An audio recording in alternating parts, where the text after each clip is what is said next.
Hi mga sis! Welcome to my first vlog. Ako nga pala si Reg, isang OFW dito sa Dubai na nakapangasawa ng isang Arab. Ito nga pala ang ganap ko today after work. Nag-order lang ako ng grocery online. Nag-order lang ako ng dalawang klase ng bread, isang milk bread, tsaka isang multigrain. Start na kasi kami ng hobby kong mag-diet. Charot! Tapos nag-order din ako ng mayo chop. Nagbabalak kasi akong gumawa ng poke bowl. Tapos yan na lang gamitin ko pang drizzle. Tapos 2 century tuna. Panghalo na rin sa poke bowl. Tsaka sandwich na rin. Tapos for tonight's dinner, nag-order ako ng cream at butternut squash. Gagawa kasi ako ng pumpkin soup. Ayan, nabubudol pa ako. Bali, sa 9 minutes ako nag-order. Mabilis kasi ang delivery doon. Ito nga pala lagi kong routine pagka-uwi. Hugas ng pinggan kasi wala na akong time maghugas sa umaga. Kaya pag-uwi na lang. Konti lang naman to. Kahit pagod, diretso agad sa gawaing bahay. Para matapos agad at makapag-dinner. May online training pa kasi akong tatapusin eh.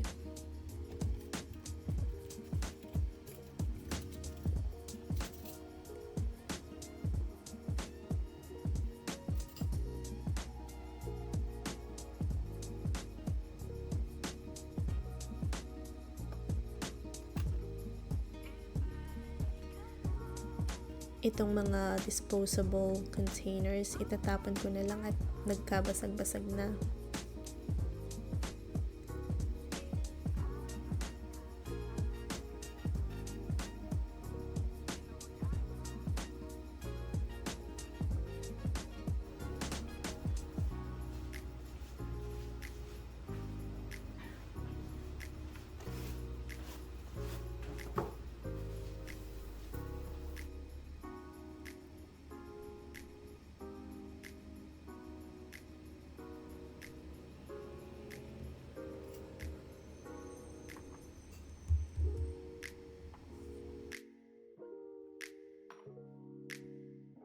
Ita-transfer ko na rin yung leftover rice at natirang boiled egg para kainin ko na lang mamayang dinner.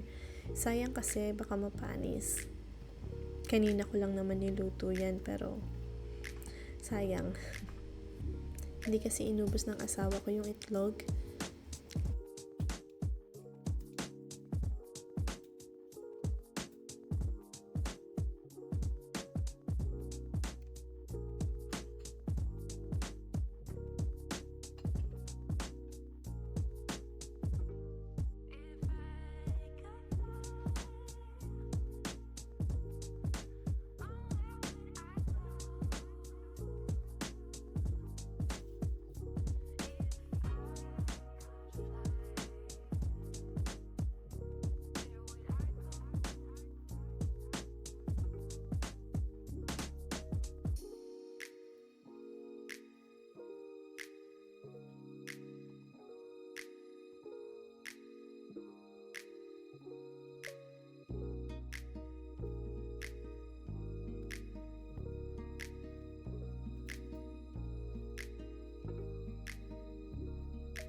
Liligpitin ko na rin tong tira naming sarsa ng kaldereta.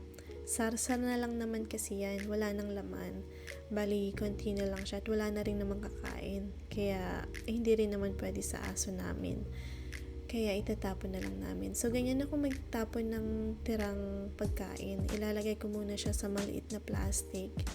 Tsaka ako siya itatapon dun sa pinaka-garbage bin. Kasi, pag rekta dun sa garbage bin, hindi naman siya natatapon kaagad. Minsan, kinabukasan pa. So, para hindi mangamoy, ganun ang ginagawa ko.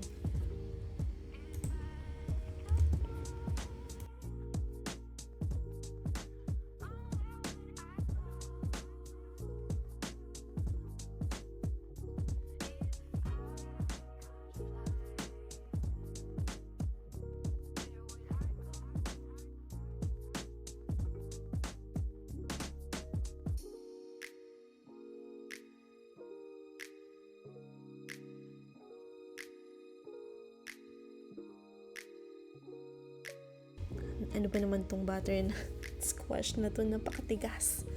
Kasing tigas ng ulo ng asawa ko.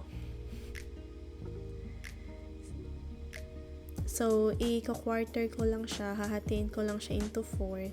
Tapos, ilalagay natin siya sa oven for 1 hour para maluto at lumambot. After nun, tsaka tayo magigisa ng bawang sibuyas. And, yun na. Napakasimple lang ng recipe na to at napaka-healthy.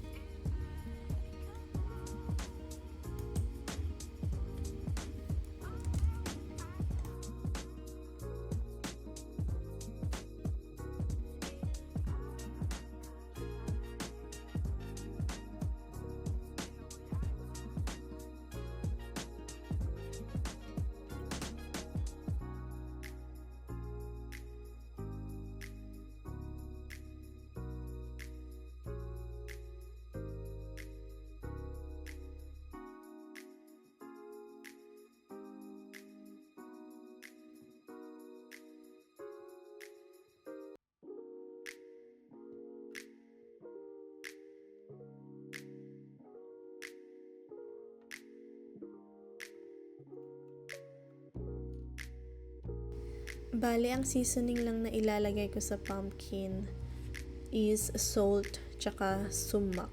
Bale, i-sprinkle ko lang siya and then, ayun, tsaka na ilalagay sa oven. Napakasimple lang, guys.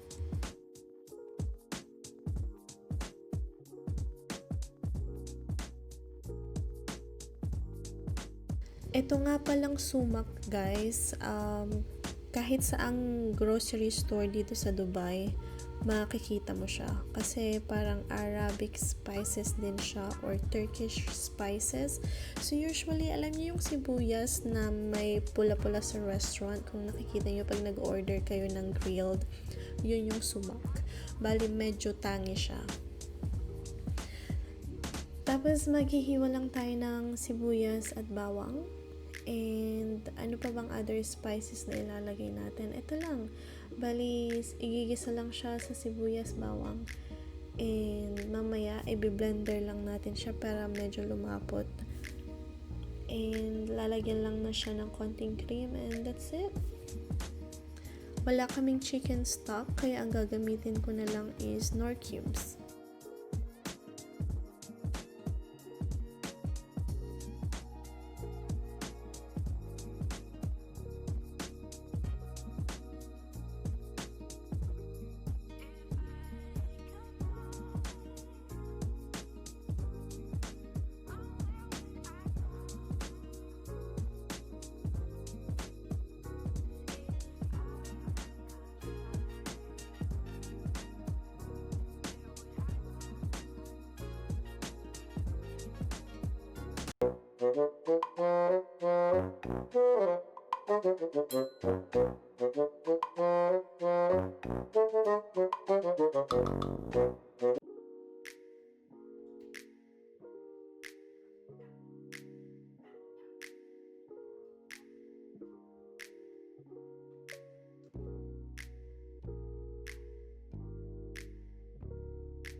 Don't make him bark.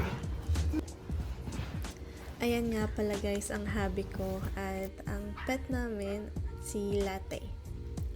Ang asawa ko nga pala is from Arab descent. Hindi ko na-specify yung nationality. But yeah, napakabait nitong asawa kong to. Medyo umuurong na nga lang ang hairline. At ito namang napakakulit naming aso at napaka-cute. Latte ang kanyang pangalan. Habang inaantay nating lumambot yung pumpkin, mag-chill-chill muna tayo at manood ng series na pinapanood ko. Bali, itong series na to guys, From sa OSN. Kung andito kayo sa Dubai at may subscription kayo ng OSN, panoorin nyo tong From. Highly recommended. Bali, ang story niya is parang Lost. Same producer ata ng Lost, tong producer din ng From. Bali, natatrap sila sa isang place. Tapos parang may mga monster, may mga mystery na nangyayari. Basta guys, panoorin nyo. Highly recommended. Ayoko nang i-spoil pa. And then, habang nanonood, play lang kami ni Latte ng Throw the Ball. Ayan, napakakulit niyan. Nasa amin na si Latte from 2 months old ata. Nung 2 months old pa lang siya, nasa amin na siya. Kaya, natuturuan namin siya. So, alam niya na kung saan siya iihi.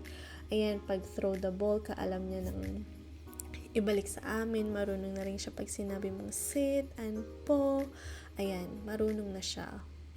Makulit lang talaga. Makulit lang talaga, grabe. Pero natuturuan naman siya.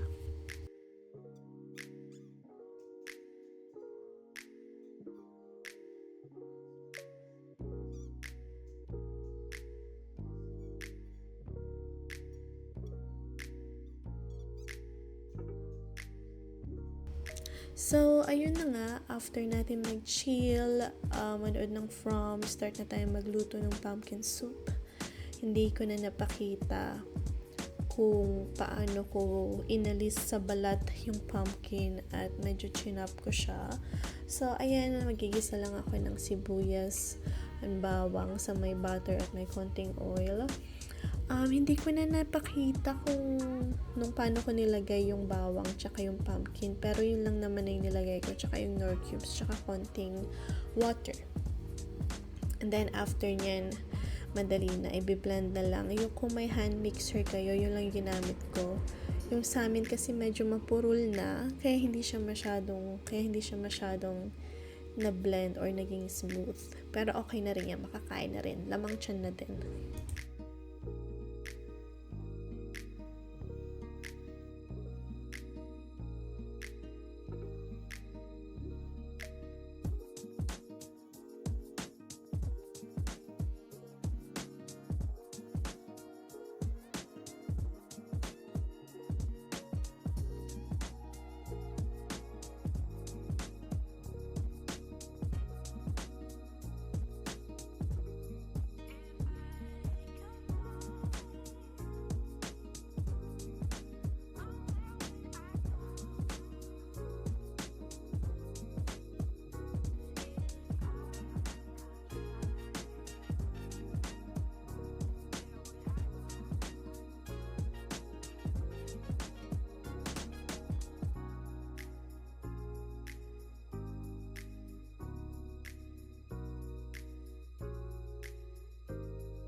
Ayan, ipatikim na natin kay hubby.